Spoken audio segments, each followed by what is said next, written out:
lima waktu. Rabbana atina fid dunya wa fil akhirati hasanah wa qina. Kayak aki-aki zaman dulu kan kalau musik gitu subuh-subuh berbaca di sholawatan. Rabbana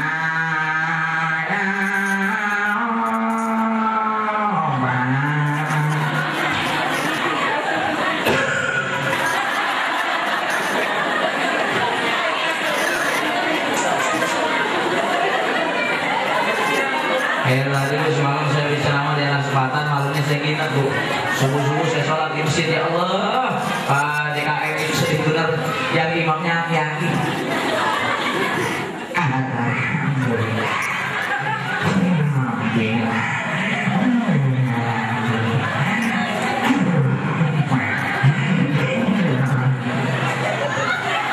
Saya mulai daripada ngikutin dia, saya nungguin di belakang kalau dia di imam.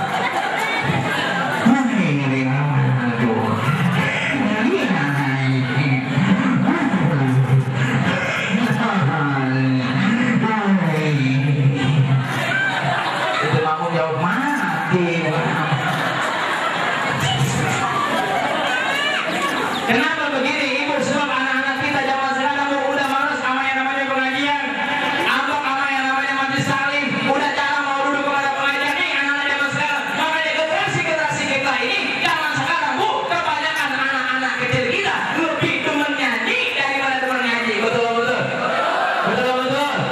Anak siapa itu?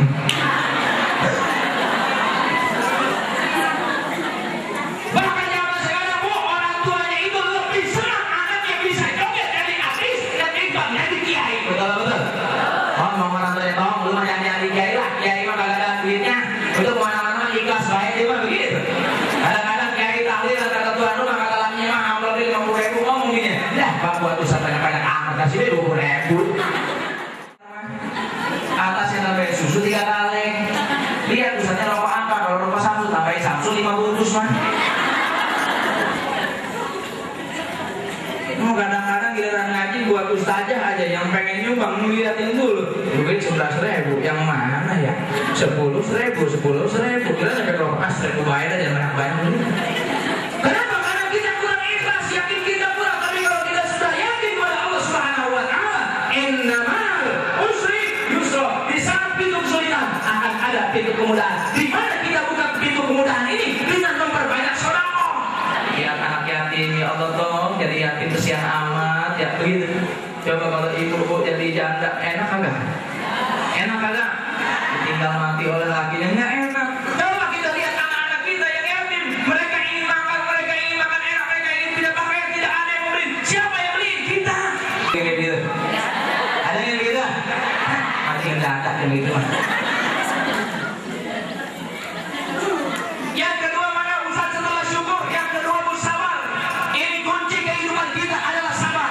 Manusia yang hidup di zaman sekarang ini harus mempunyai kesabaran. Sebab Allah berfirman, wasta'inu bisabri wassalah. Berlomba-lombalah kalian dalam sabar dan juga sholat. Bukan sholat dulu baru sabar. Sabar dulu baru sholat. Tuh kayak Ramadan bu. Sabar dulu baru sholat. Kalau nggak sabar mah repot. Beliau mau keluar rumah udah nanya imamnya siapa imamnya? Oh imamnya Pak RW. Ya lama dia malah lama. Kalau dia imamnya lama udah. Oh kira-kira musola begitu. Kenapa? Sebab tidak sabar. Ngaji sabar. Duduk di sini sabar 1 jam. Itu lebih baik pahalanya di hadapan Allah Subhanahu wa taala daripada kita duduk di pinggiran kita ngerumpi. Kalau udah ngerumpi mah udah jelek omongannya. Tetangga diomongin dulu sama dia.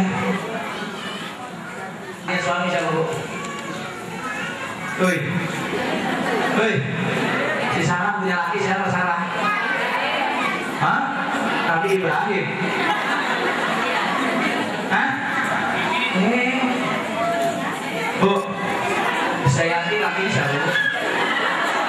Lo apa ini ya? Bu, Sarah siapa lakinya?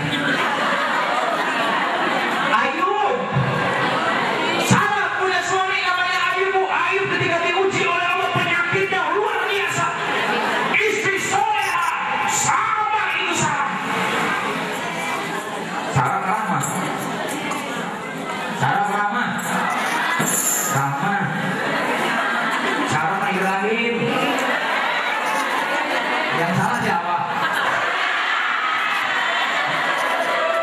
Aku sih lo ngetes banget.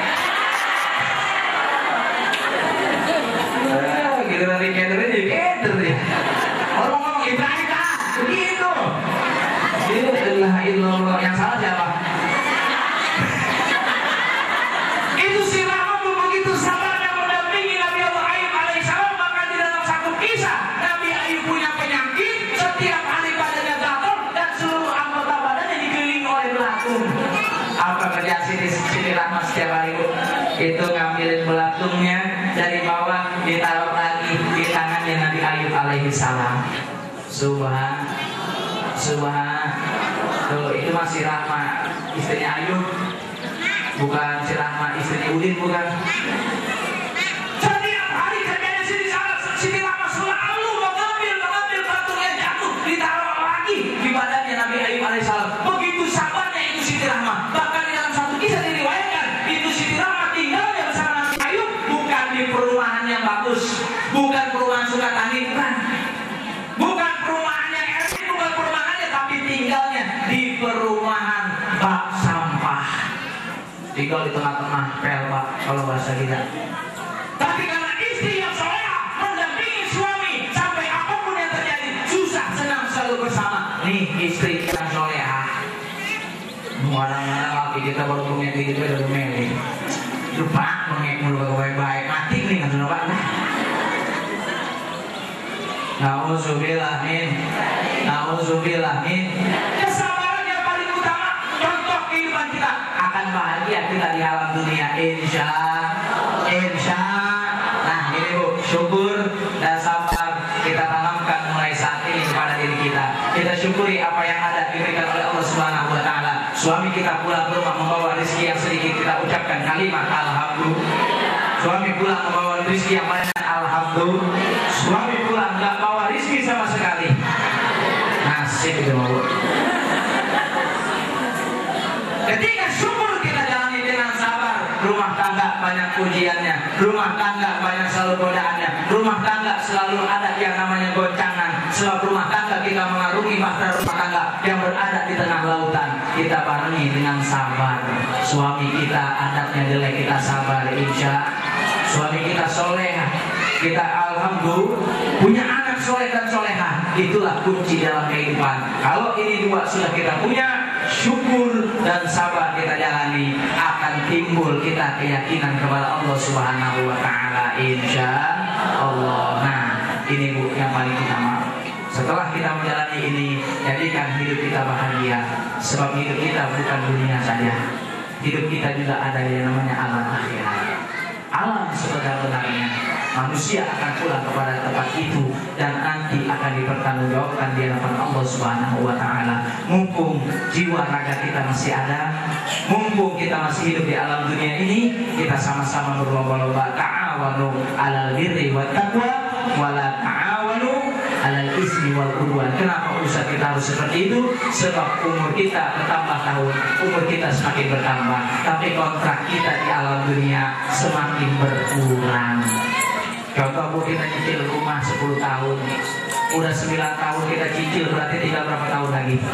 1 tahun lagi. Setelah 1 tahun lunas, apa rumah kita mau jual ataupun rumah akan kita tempati, itu boleh-boleh saja, terserah kepada kita. Sama dengan ajal, kita tinggal menunggu ajal. Berapa tahun umur kita lagi di alam dunia ini? Kalau memang sudah datang ajal kita, iza jaa ajaluhum la yastakhiruna sa'ah wa la yastaqdimun. Jadikan anggota tubuh kita sebagai peringatan. Nih, ibu dulu cakep-cakep, saya yakin dulu perawannya cakep. Dulu mau perawan cakep nih, saya yakin. Coba lihat sekarang, Bu. Dulu pipi tebal, sekarang udah gigi dulu ada, sekarang tinggal 2 aku atas, bawah aku. Dulu mah badan masih segar, susu masih montok, betul nggak? Sekarang mah coba lihat susu kadang-kadang bisa dibelakangin selempangnya.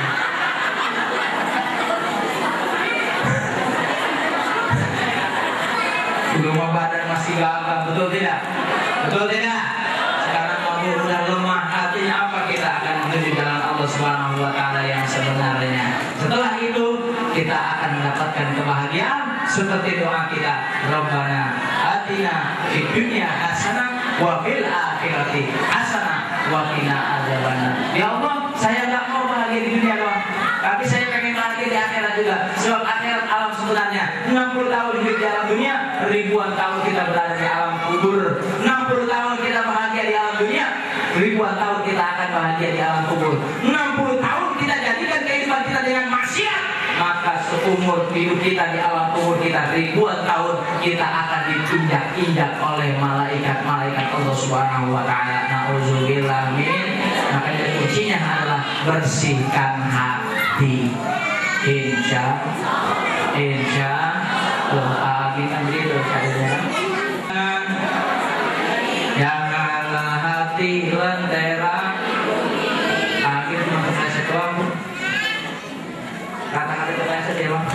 Jagalah istri, jangan kau tangisan istri, tangisan ilah. Begitu doang. Ngomong dia sama bininya. Jagalah suami, jangan kau sakiti, relakan suami kalau kau. Cuma terpeleset doang nih mah. Ya Pak ya. Jangan ya. Hidup di alam dunia adalah tempatnya ujian darul imtihan. Kita kembalikan kepada Allah Subhanahu wa taala insya Allah. Mungkin ini saja mau'izatul hasanah singkat dari saya, dan saya terima kasih kepada jajaran panitia Masjid Al Muhajirin karena saya harus menuju Jakarta tadi Ibu. Karena saya harus langsung menuju lagi ke Pondok Pesantren Darus Sofa yang saya dirikan di Kampung Pondok Petir. Tahu Pondok Petir? Petir Pondok di kelas saya. Daerah Depok Pamulang. Ya, nanti insya Allah Bu saja bisa kesana Bu saja ya. Bisa kita silaturahmi, kita mengkampanye silaturahmi, dan doain saya Bu, insya Allah bulan depan saya mau ceramah ke Kalimantan. Dari Kalimantan saya langsung ke Singapura, dan di Singapura langsung ke Malaysia insya Allah bulan depan. Itu juga kalau ada yang ngundang.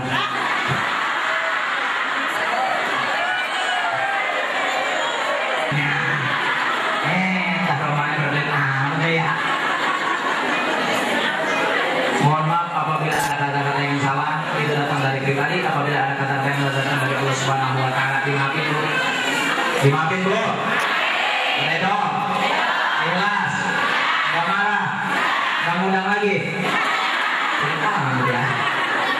Ya, kita tutup dengan doa. Mudah-mudahan pengajian kita diberkahi oleh Allah Subhanahu wa taala. Dan satu lagi saya pesan insyaallah tanggal 27 Desember kalau nggak salah hari Minggu, insya Allah Ibu bisa lihat TV One. Insya Allah nanti ada saya di Lancip jam 1 di TV One pas jam 1, tepatnya pas mati lampu.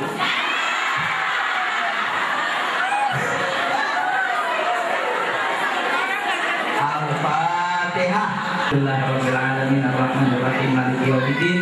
Iyyaka na'budu wa iyyaka nasta'in. Ihdinas siratal mustaqim. Siratal ladzina an'amta 'alaihim ghairil maghdubi 'alaihim waladdallin. Hamdan syakirin hamdan na'iman hamdan yafi'u ma yafi'u mazida. Allahumma shalli wa sallim ala sayyidina Muhammad wa nabi syafaatan ya Rasulullah fi dini wa dunya wal akhirah.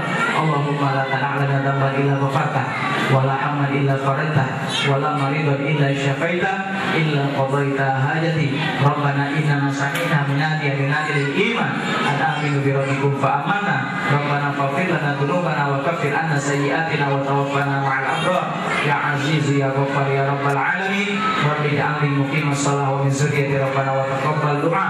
Rabbana atina fid dunya hasanah wa fil akhirati hasanah wa qina azabannar. Bi fadli subhana rabbika rabbil izzati amma yasifun wa salamun alal mursalin walhamdulillahi rabbil